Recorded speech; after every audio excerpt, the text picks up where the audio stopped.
لیکن باپ کے ہاتھ پہ گئے، باپ کے اوپر جان قربان کر دی. کیا یہ صدمہ زندگی بھر کم ہے امام کے لیے کہ میں زندہ رہا اور اپنے بابا کی نصرت نہ کر سکا؟ کہ میں کہاں سے آیا؟ میں آپ کو رخصت والا منظر سنا کیا سمجھتے پایا؟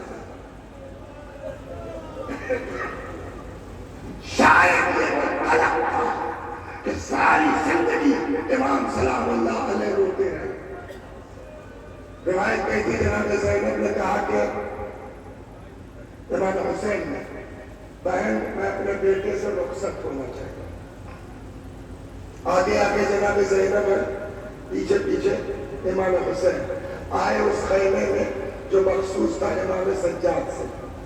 غشی کا سا عالم، غفلت کا سا عالم. بی بی نے شانہ ہلایا، بیٹا میرے لال اٹھو، باپ آیا ہے، رخصت آخر تو آیا. آنکھ کھول دی. آپ بتائیے امام سے زیادہ کوئی جانتا ہے باپ کا احترام کیسے ہونا چاہیے؟ امام سے زیادہ کوئی جانتا ہے کہ امام کا احترام کیسے ہونا چاہیے؟ لیکن اٹھنے کی کوشش تو کی، مگر کمزوری کا عالم یہ تھا کہ اٹھ نہیں سکے، ہے نا؟ کمزوری کا عالم یہ تھا کہ اٹھ نہیں سکے. اتنے میں روکیا، فرمایا بھوپی اماں ذرا اپنے ہاتھ کا سہارا لے لیجیے تو بابا کے لیے بیٹھ تو جاؤں کم سے کم.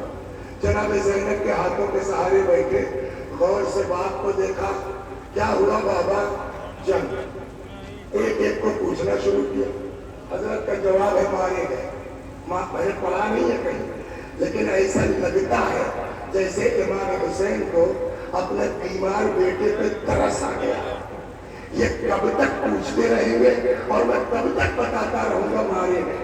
شاید سوالوں کو یہ سلسلہ بند کرنا چاہتے تھے. فرماتے بیٹا میں اتنا سمجھ لو میرے لال، میرے اور تمہارے علاوہ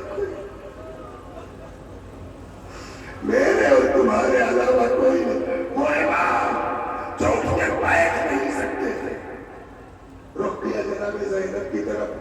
فرماتا بھوپی اماں ایک عصا لا دیجیے، بھوپی اماں ایک نیزہ لا دیجیے. میرے لال عصا کیا کرو گے؟ میرے لال نیزہ کیا کرو گے؟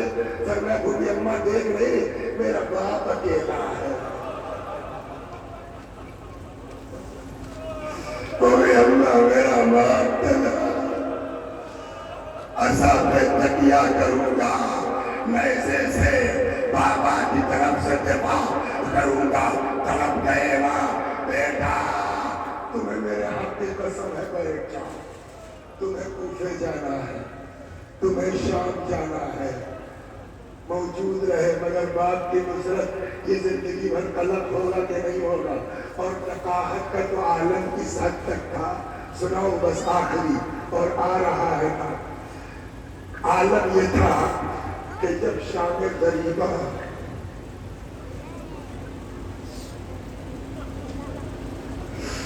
دن میں سن چکے نہ بیٹھ نہیں پائے، ان مرمونوں نے خیموں میں آگ لگانا شروع کی. ایک خیمہ جلا، دوسرا خیمہ جلا.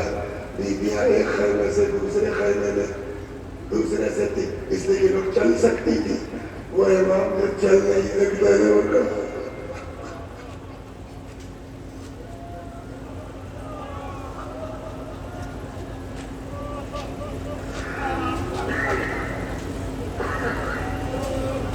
ان مرمونوں نے کیا کیا؟ امام چل تو سکتے نہیں تھے، اٹھ تو سب کو سنا نظر آئے اس بستر کے بعد. تو روایتیں کہتی کہ ان مرمونوں امام کے نیچے سے بستر کے نیچے. اب میں نے نہیں پڑھا ہے کہ میں آپ کو بتا سکوں کہ جب کسی کے نیچے سے بستر کھینچا جاتا ہے تو وہ آدمی کیسے پلٹتا ہے.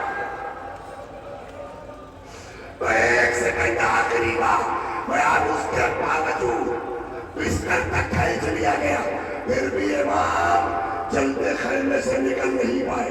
حمید ابن مسلم کہتا ہے جب سارے خیمے چل گئے دیکھا ایک خیمہ آگ لگی ہوئی ہے، شعلے آسمان سے باتیں کر رہے ہیں۔ میں نے دیکھا خیمے کے سامنے ایک طویل القامت بی بی آسمان کو تکتی ہے، ہاتھ بنتی ہے، بس تمام کرتی ہے، آسمان کو تکتی ہے، ہاتھ بنتی ہے۔ میں قریب آیا، میں نے کہا بی بی کوئی بہت قیمتی چیز رہ گئی ہے کیا؟ فرمایا یا شیخ ان لنا علیلا فی الخیمہ، ارے اس خیمے میں میرا ایک بیمار رہ گیا جو چل نہیں سکتا، کسی نے مدد نہیں کی۔ روایت کہتی ہے بستر تو چل چکا تھا، امام سجاد کو کاندھوں پر لادا، چلتے ہوئے خیمے سے امام سجاد کو اپنی پشت لاد کے بیوی سے